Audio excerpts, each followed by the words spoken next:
All right, BradCooney.com. I'd like to welcome into the show actress, singer, and songwriter Florence Hartigan. Florence, thank you so much for joining us. Oh, yeah, thanks for having me. All right, first and foremost, Phoenix Forgotten. I saw the movie a few days ago, and I'm a real big UFO guy. I actually had a UFO encounter. I wasn't abducted or nothing, but I saw something really, really interesting. I'll share with you, maybe another time or off the record. But anyway, so the movie Phoenix Forgotten,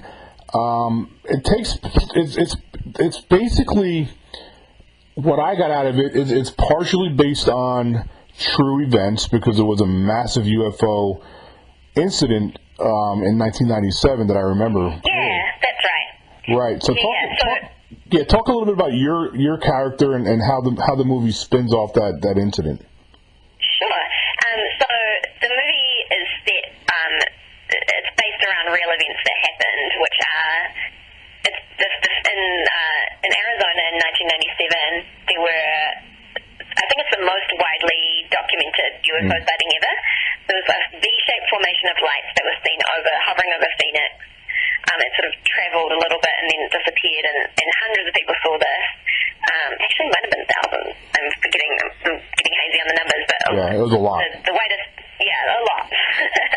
And the government didn't offer a very comprehensive explanation, and then they held this press conference where the governor sort of made fun of it and made light of it. And then years later, he said that he actually had seen the lights that night and he thought it was a UFO. So those facts are the jumping off point for this story, which imagines what would have happened if three kids went looking for what caused those lights. Exactly. So the movie, it takes real UFO incident and then kind of merges it with a plot, a really good one too. Yeah, that's what I liked about it. So you played Sophie, which was the younger sister of one of the missing teenagers. Exactly. So my character goes back to Arizona, having moved away to kind of revisit her brother's story and figure out. She's a filmmaker herself, so her brother was making a film, and so she goes back to kind of to sort of finish that film. And I think one of the things that I like about the movie is that it's a film within a film within a film. So it has those levels. We blend real footage with stuff we shot, and so I think that I like those elements of it. My character. Yeah. I like the Blair Witch effect. Remember the Blair Witch, the first one? Where it kind of has the person holding the video camera and documenting everything that's going on, like a vlog, pretty much. And the acting in this movie, just talk about, it was really good. I love the acting in this movie. Well, as an actor, you always like to hear that. I think for me, the cool thing about this project was I'm playing a director, and I got to really help direct Sophie's movie. Like, I interviewed people that were, a bunch of the people that you'll see being interviewed in the film, some were actors, but some were actually real people who have just been kind of briefed on a hypothetical scenario, and then I asked them questions as if a real documentary filmmaker would ask them questions, and they responded as they would in life. So for me, that set a really high bar in terms of my acting, because I knew, like, a real person calling from their real experience is always going to have this, real electricity. And so for me, with my preparation, I wanted to make sure I was always feeling as real and natural and authentic as I could. And I think the other actors who were actors, not real people, did a beautiful job of that as well. Yeah, totally agree. I like the part where you meet with the captain, the military captain, and he tells you, like, and I love the way the movie was, the audio, how it was, where you couldn't quite make out what he was saying from the distance you were from the vehicle that you were in. But basically, when you got back in the car, he said you were asked, what did he tell you? And you said that he said, don't let that footage get out. That was like one of my favorite parts of the movie.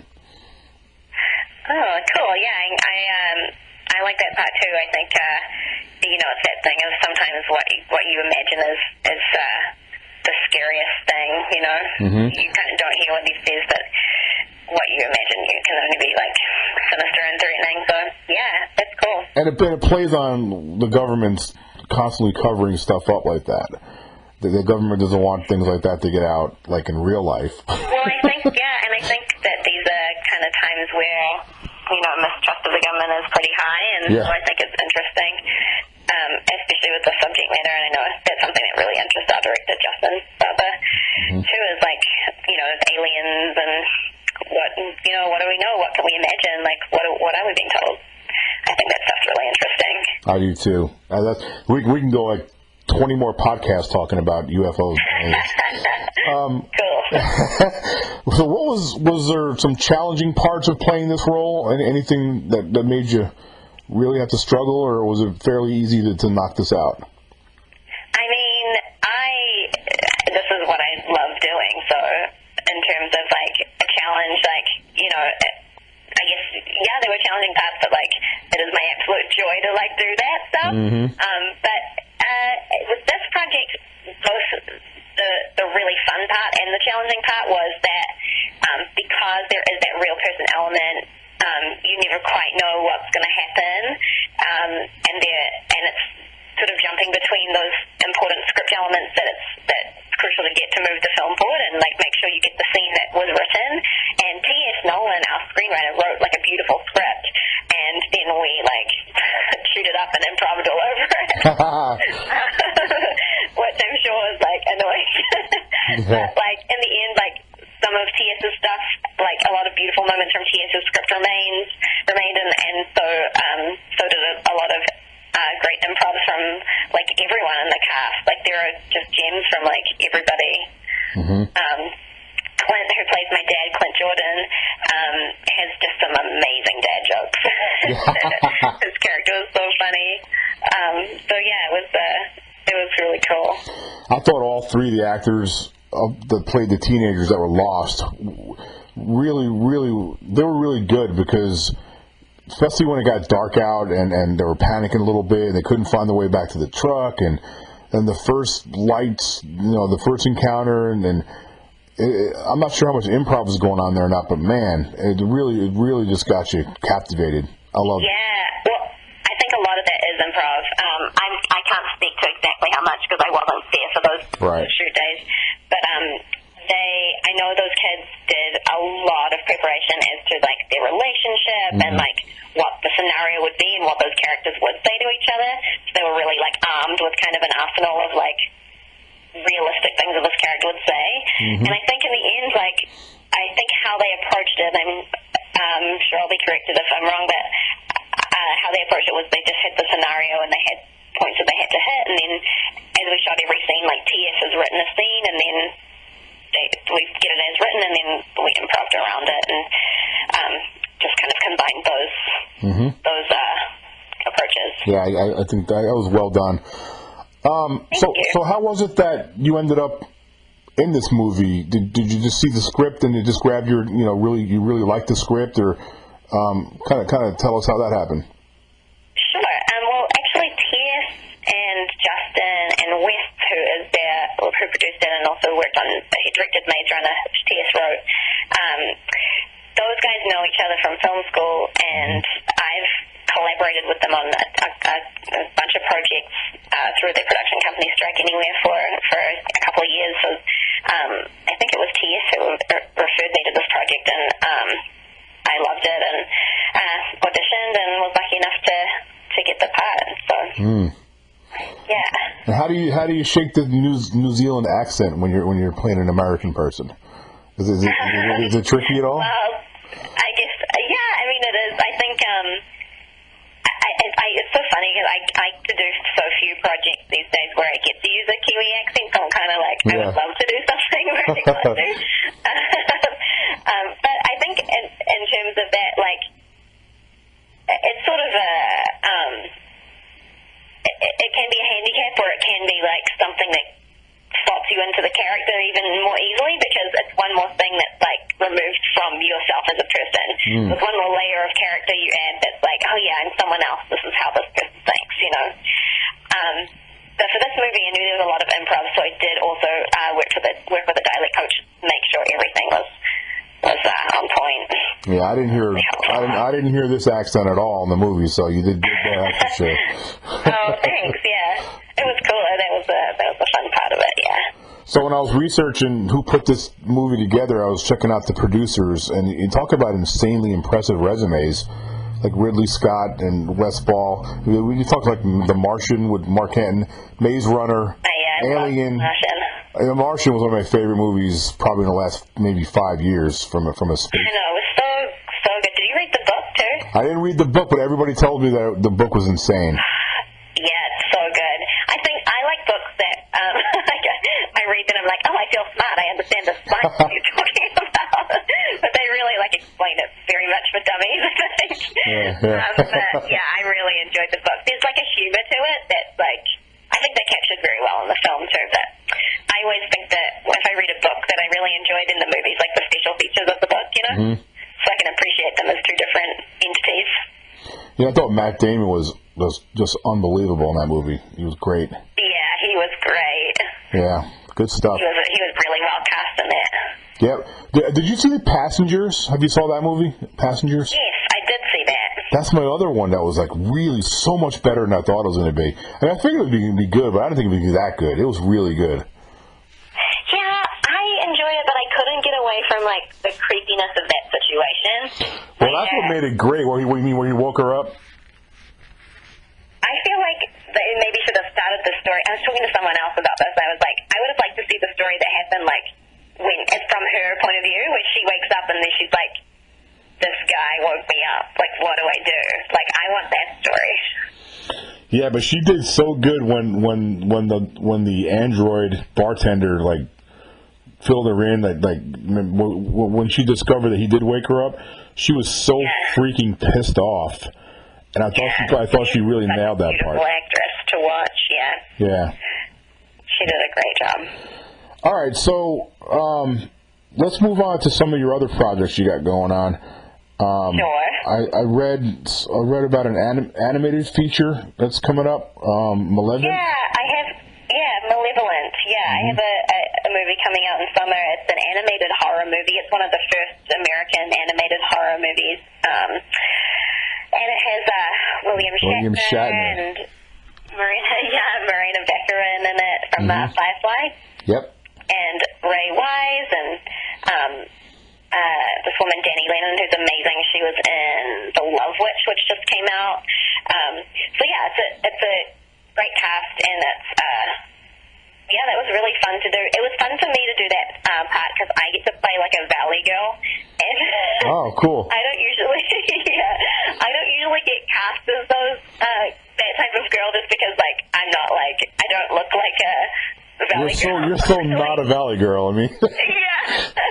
But I'm just fascinated by people who have grown up in that life and that amount of privilege, and I think those people are so interesting, especially this character is very damaged.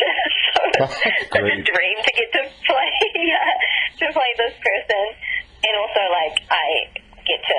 It's not a spoiler when I tell you that I die very gruesomely. Oh wow. So yeah. So it's a cool challenge to do, just with your voice, actually. Yep. So, did you see much of William Shatner, or do you guys just record the audios at different times? No, yeah, that's the curse of voiceover. Yeah. It's you do all your. It's amazing. I made a feature in 1 day. Wow. Yeah. Yeah. But super cool to have on your resume that you did a project with William Shatner, who's a legend, especially in the Star Trek world. He's an iconic legend. Yeah, he's awesome. Absolutely. So also, I checked out one of your songs. I mean, you are really freaking good, man. I mean, you got a great voice. Oh, thanks. Plus, you play guitar also, which is great. I like to play guitar also.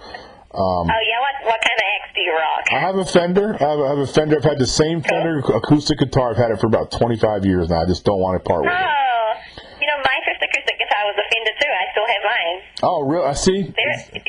There's just something about you. You just develop a kinship with it. Yeah. I've had to have, I've had to have work on it over the years. Like some frets came loose, and I had to get some fret work done, and just little things. But man, I mean, I've had other guitars, but I just never parted with that one. Yeah. So, that's cool. Talk about your music career a little bit. Just touch on that. Oh, sure. Yeah. Well, I play out a lot around LA.